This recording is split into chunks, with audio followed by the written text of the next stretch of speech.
हुई उसके आप वहाँ पे मौजूद भी थे।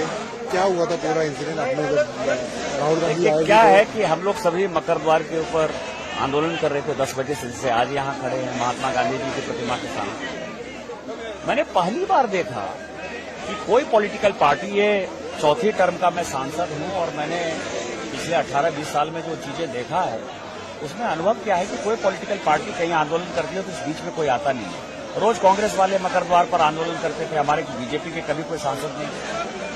कल उन लोगों को मैंने जो है सीधा आते हुए देखा, फिर बाद में मैंने देखा कि प्रियंका जी नीचे बैठ गए तो मुझे लगा ठीक है चलो वो भी आया हल्लानामा करेंगे, हम लोग भी करेंगे। उसके बाद मैंने देखा कि राहुल गांधी जी मकर द्वार के ऊपर चढ़ रहे हैं, तो मेरा और नीरज शेखर यही है बगल में, हम दोनों का नजर पड़ा और हम दोनों ने डिसाइड किया कि इसको पैसे दे देना है, जिससे कि ये जो इंटेंशन है इसका कि धक्का मुक्की करे कोई, तो उसको हमने पैसेज दे दिया तो वो चढ़ गए ऊपर। चढ़ने के बाद उन्होंने कोनियाक को, प्रताप सारंगी जी को, हमारे बगल में संतोष पांडे जी हैं, इनको, मुकेश राजपूत जी को, ये तो बेचारे बच गए, धक्का तो इनको लगा। और ये इन सबों को जो है, संबित पात्रा भी वहां खड़े थे, इनको भी धक्का लगा। तो सबको जो है उन्होंने, मतलब आप समझिए कि गुंडागर्दी की जो पराकाष्ठा थी, जब वो चढ़ गए ऊपर तो फिर उनको धक्का मारने की ऊपर आवश्यकता नहीं थी। उन्होंने धक्का मारा, प्रताप सारंगी जी घायल हो गए। आप कोनियाक जिसके लिए कि आज हम लोग खड़े हैं कि नॉर्थ ईस्ट की एक महिला, शेड्यूल ट्राइब महिला, जिसके एकदम करीब आ गए, महिला को मतलब वो बयान नहीं कर पाई, वो राज्यसभा में रोई, और उसके बाद वो संसद की तरफ चले गए। और फिर संसद की तरफ से आकर प्रताप सारंगी जी, जिनको हम लोग व्हील चेयर पर बैठाए हुए थे, डॉक्टर देख रहा है उनको, वहां आकर कह रहे कि ही पुस्ट में।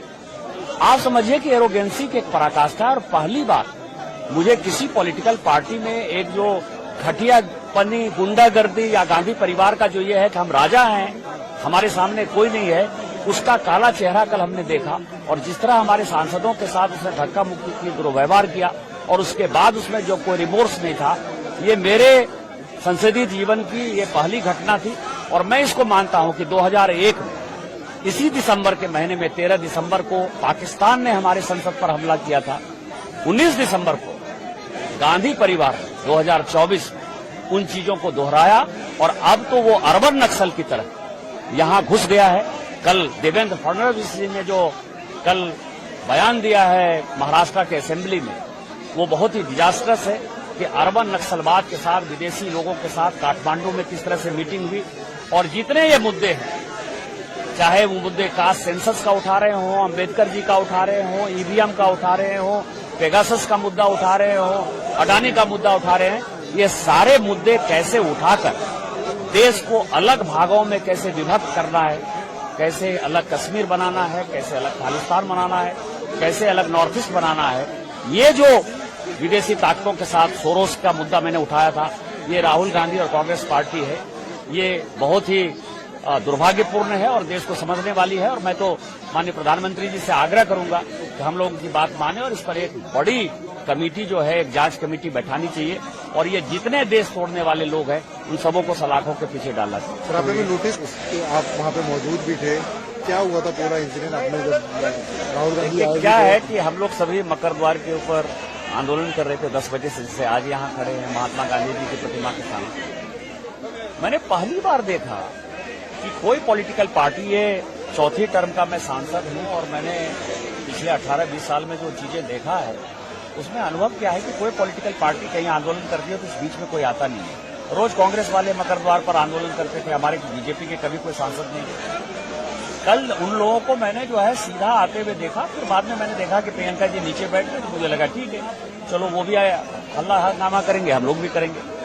उसके बाद मैंने देखा कि राहुल गांधी जी मकर द्वार के ऊपर चढ़ रहे हैं, तो मेरा और नीरज शेखर यही है बगल में, हम दोनों का नजर पड़ा और हम दोनों ने डिसाइड किया कि इसको पैसेज दे देना है, जिससे कि ये जो इंटेंशन है इसका कि धक्का मुक्की करे कोई, तो उसको हमने पैसेज दे दिया तो वो चढ़ गए ऊपर। चढ़ने के बाद उन्होंने कोनियाक को, प्रताप सारंगी जी को, हमारे बगल में संतोष पांडे जी हैं, इनको, मुकेश राजपूत जी को, ये तो बेचारे बच गए, धक्का तो इनको लगा। और ये इन सबों को जो है, संबित पात्रा भी वहां खड़े थे, इनको भी धक्का लगा। तो सबको जो है उन्होंने, मतलब आप समझिए कि गुंडागर्दी की जो पराकाष्ठा थी, जब वो चढ़ गए ऊपर तो फिर उनको धक्का मारने की ऊपर आवश्यकता नहीं थी। उन्होंने धक्का मारा, प्रताप सारंगी जी घायल हो गए। आप कोनियाक जिसके लिए कि आज हम लोग खड़े हैं कि नॉर्थ ईस्ट की एक महिला, शेड्यूल ट्राइब महिला, जिसके कि एकदम करीब आ गए महिला को, मतलब वो बयान नहीं कर पाई, वो राज्यसभा में रोई और उसके बाद वो संसद की तरफ चले गए और फिर संसद की तरफ से आकर प्रताप सारंगी जी, जिनको हम लोग व्हील चेयर पर बैठाए हुए थे, डॉक्टर देख रहा है उनको, वहां आकर करे कि ही पुस्ट मी, ही पुस्ट मी, ही पुस्ट मी। आप समझिए कि एरोगेंसी की एक पराकाष्ठा। और पहली बार मुझे किसी पॉलिटिकल पार्टी में एक जो घटियापनी, गुंडागर्दी या गांधी परिवार का जो ये है कि हम राजा हैं, हमारे सामने कोई नहीं है, उसका काला चेहरा कल हमने देखा। और जिस तरह हमारे सांसदों के साथ उसने धक्का मुक्की की, दुर्व्यवहार किया और उसके बाद उसमें जो कोई रिमोर्स नहीं था, ये मेरे संसदीय जीवन की ये पहली घटना थी। और मैं इसको मानता हूं कि 2001 में इसी दिसंबर के महीने में 13 दिसंबर को पाकिस्तान ने हमारे संसद पर हमला किया था। 19 दिसंबर को गांधी परिवार ने 2024 में उन चीजों को दोहराया और अब तो वो अर्बन नक्सल की तरह यहां घुस गया है।